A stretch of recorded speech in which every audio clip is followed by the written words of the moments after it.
the 15th of May 1995.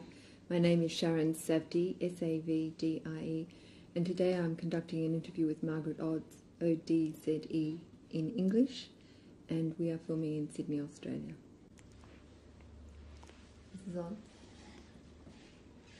Can you give me your name, please? Margaret Odds. And what was your name at birth? Brenner. And your date of birth? 10 of I, 24. Okay, we're going to look at some photographs now. All right. Now, this is a photograph from a newspaper from Czechoslovakia. Can you just explain how you got this? I got once, when my brother was there in Czechoslovakia, was in newspaper. Mm-hmm. He saw the picture.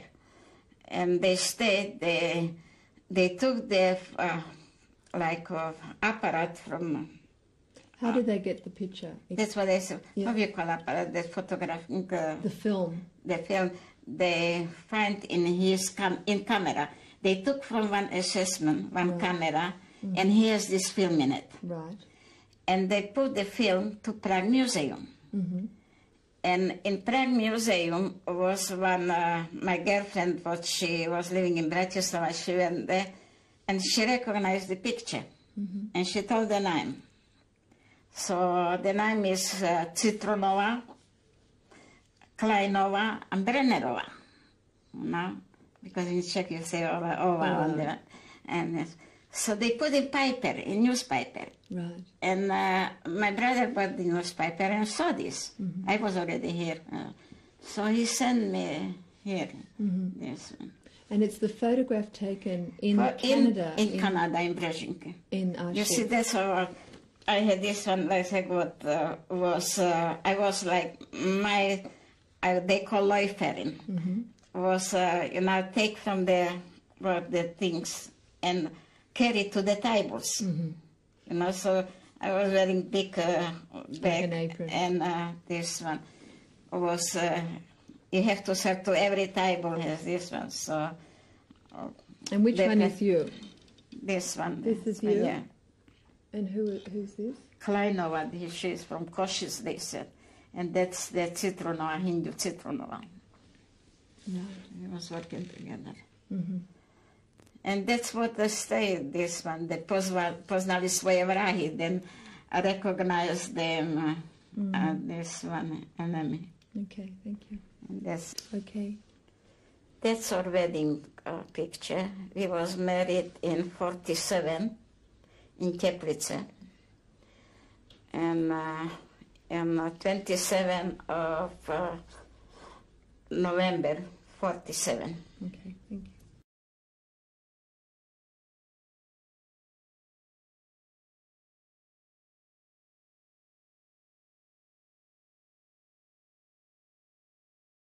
So how did Birkenau compare to the first camp at Auschwitz? In Auschwitz we didn't belong, and from Auschwitz we didn't went to work. They was just waiting till the Birkenau was ready. And there, you see, I stayed in Birkenau 1 year. Mm-hmm. Because after 1 year, I was picked up to the commando called Red Captain this time. That was work, but this time they was going from still living in lager, but going to work to some barrack. The people where they bring the things, yeah.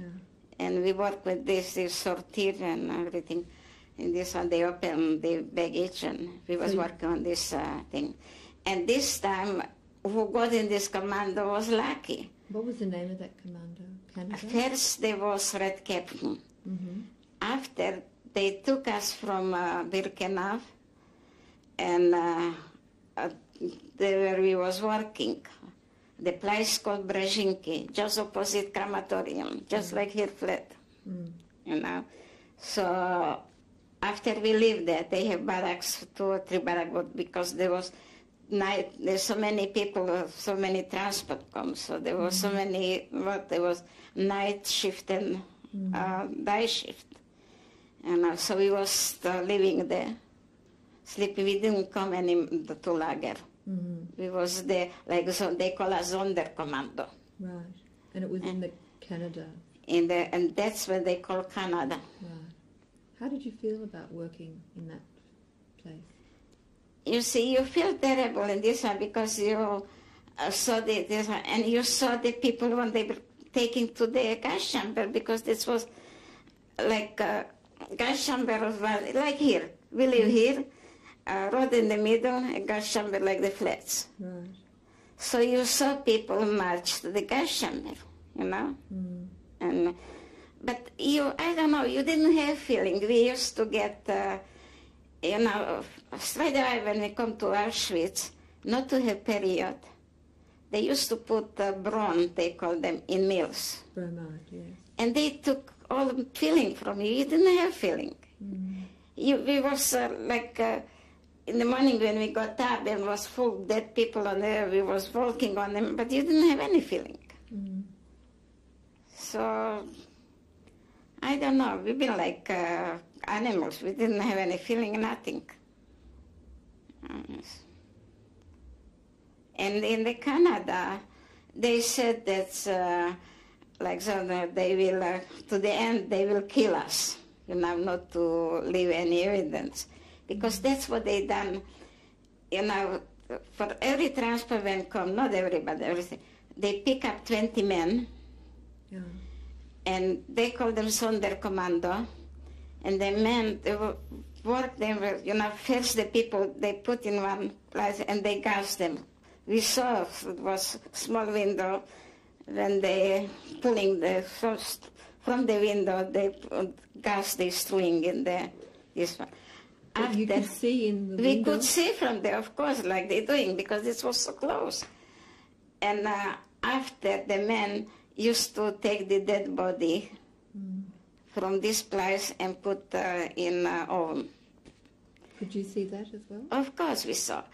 And after a while, always when they, when they was working, they always changed the men. And when they changed, they always kill of them, these men what was working before. Once they bring, because they in Canada, that's the things what we was, first, because it was work like this. Men was taking from where they bring the things from truck. After they was opening and strew out, and some girl was what they sorted the things, everything, men's this one. And after was, they called the Läufer, and I was doing this when you saw this one. We was taking this one and was full of with tables, and on every table was gas, and they was putting together, men's this one, folding, like 10 or 12 together, After was another table where they was bending, After was another table with girls what they was already packed, what they was writing everything, what is it, So that's what we was doing this one. And where do you think that the articles were going? Yeah, I didn't finish. And before they took this one, so they gas the things. They bring this, they had like, push through. Delousing. That's right. They gas everything, this one. So when, once they bring the 20 men to this building where they was gassing, they took them and they gassed them there. With the things. Yeah. And always they was changing. When new transport come, they pick up straight the one from, train. When they come from train, new one for this work. And everybody was thinking they will do with us because that's what they said. Then they took us from lager separate, and when we finished, they said they finished. But they didn't have time because the Russian come early. How long were you doing that job for? 2 years. 2 years. And where did you think the clothing was going to? To Germany. It wasn't only clothing, it was jewelry and everything, and everything what people bring, everything's supposed to be separate packed. And yes. Did you ever find anything? Oh, we find a lot of things. But they watch us like anything.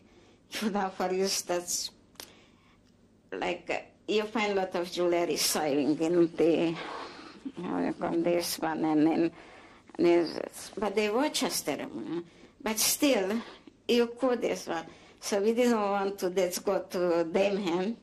So from beginning, we used to throw out, excuse me, in toilet. Right. It wasn't toilet, it was just this one. And after that, they find out.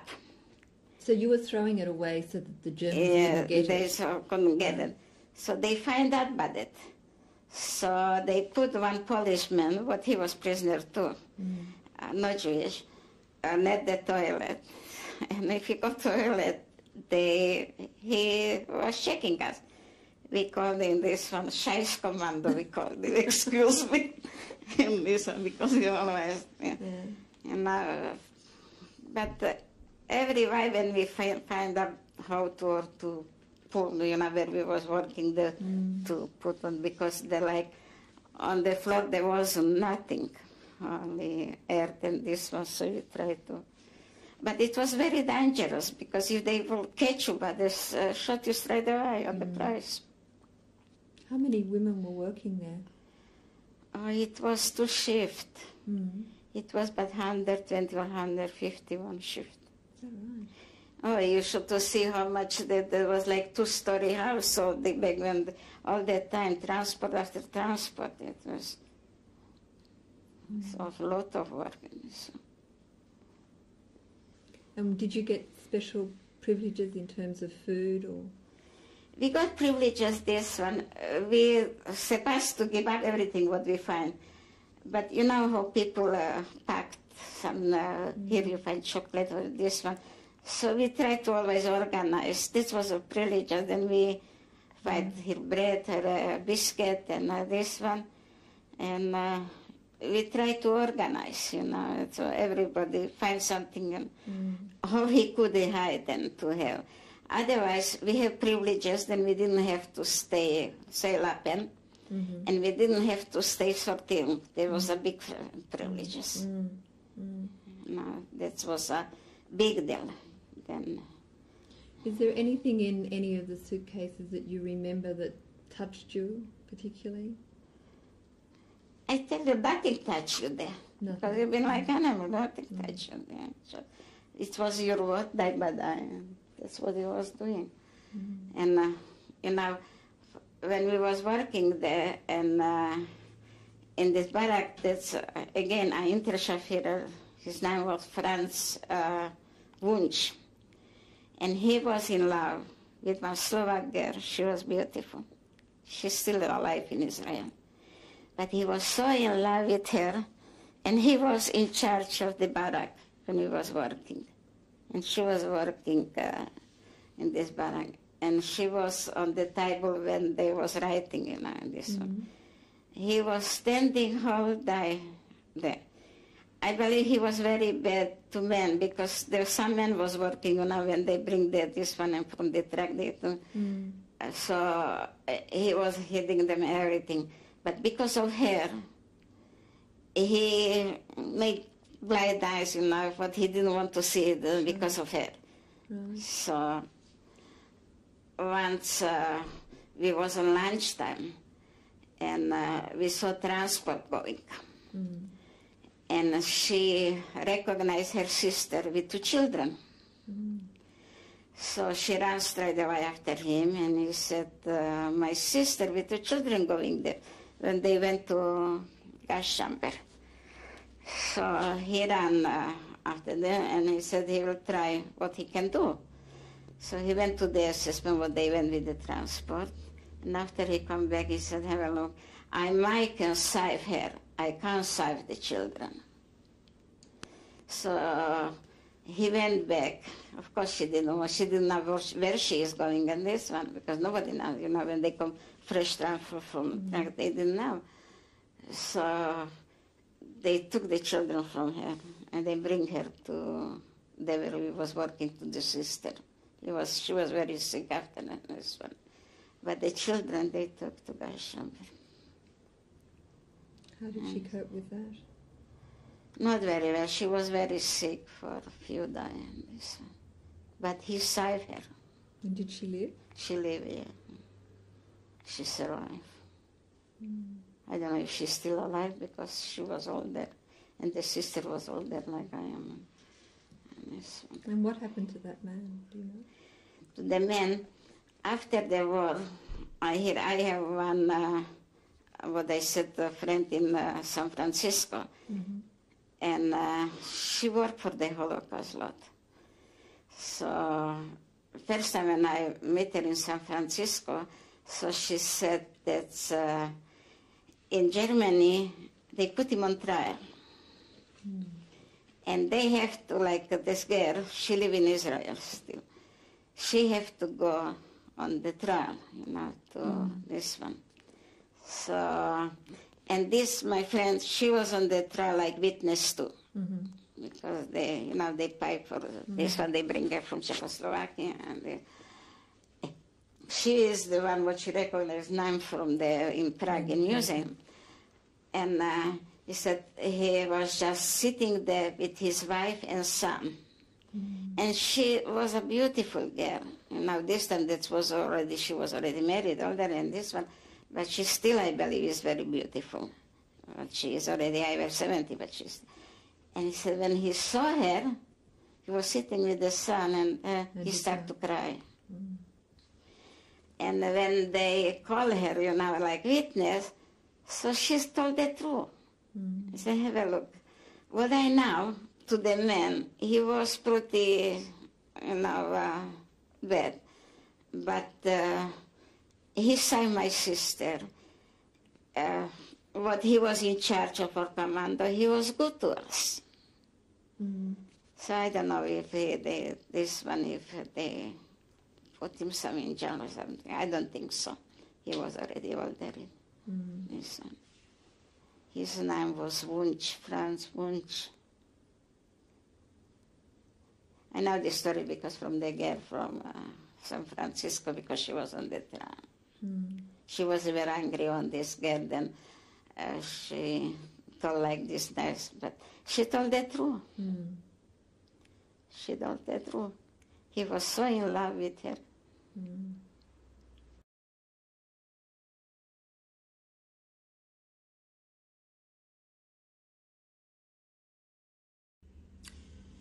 אחרי אושוויץ והמלחמה ברומא, שלושת החברים האלה בשנת 45 כיוונו אותנו לצ'ינצ'יטה, זה היה עיר האורות. מצד ימין אחותי שושנה שבארץ והיא חיה, הקימה משפחה. בצד שמאל ציפורה טהורי היום, מהבית ציטרון שתינו. ושלושת הבחורים האלה עברו את אושוויץ, הצטלמנו ביחד אחרי המלחמה 4 חודשים.